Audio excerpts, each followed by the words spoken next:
ఈ ఏఐలో మనకి task specific AIs కూడా ఉంటాయి అన్నమాట. లైక్ ఎలా అంటే ఇప్పుడు మీరు నేను ఆల్మోస్ట్ అందరూ కూడా 10th వరకు ఒకటే స్టడీ చేసాం. 10th వరకు స్టడీ అందరిది సేమే. మీరు ఏదైతే నేర్చుకున్నారో నేను అదే నేర్చుకున్నాను, అందరూ ఒకటే నేర్చుకున్నారు.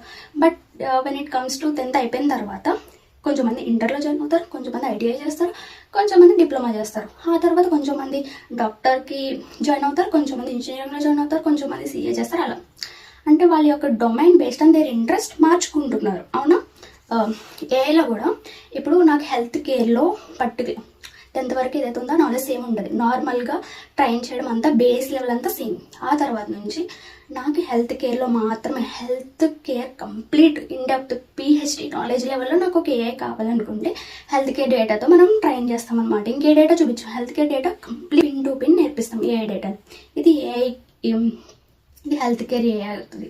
తర్వాత ఫైనాన్షియల్ డేటా అని మొత్తం చూపించి దాన్ని కంప్లీట్ ఏ టు జెడ్ చెప్పి హెల్త్ కేర్ రిలేటెడ్ ఇక్కడ ఉండదు, ఫైనాన్స్ గురించి నేర్పిస్తాం, ఫైనాన్స్ రిలేటెడ్ ఏఐ అవుతుంది. అలా ఒక్కొక్క దానికి ఒక్కో ఏఐని బిల్డ్ చేస్తున్నారు కూడా.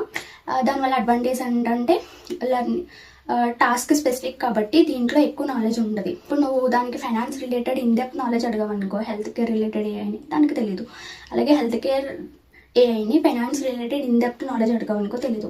ఎలా అంటే ఇప్పుడు నేను ఇంజనీరింగ్ స్టూడెంట్ని ఒక డాక్టర్ రిలేటెడ్ ఏమైనా అడిగితే నాకు తెలుస్తాయా? ఆబ్వియస్లీ తెలియవు. గూగుల్ సెర్చ్ చేసేదో మేనేజ్ చేస్తాను, కానీ ఇన్డెప్త్ నాలెడ్జ్ నాకు తెలుసా? తెలియదు. ఎందుకంటే నేను దాంట్లో ట్రైన్ అవ్వలేదు, నేను అది నేర్చుకోలేదు, నాకు తెలీదు. అలాగే ఇంజనీరింగ్లో ఉన్న టర్మ్స్ కానీ లేదా ఇంజనీరింగ్లో ఉన్న కొన్ని నాలెడ్జ్ విషయాల్ని డాక్టర్ వాళ్ళకి అడిగామనుకో వాళ్ళకి తెలుస్తుందా? తెలియదు. ఎందుకంటే వాళ్ళు ఇందులో ట్రైన్ అవ్వలేదు, వాళ్ళ specific field is completely different కదా. ఇలా ట్రైనింగ్ అన్నది జరుగుతుంది.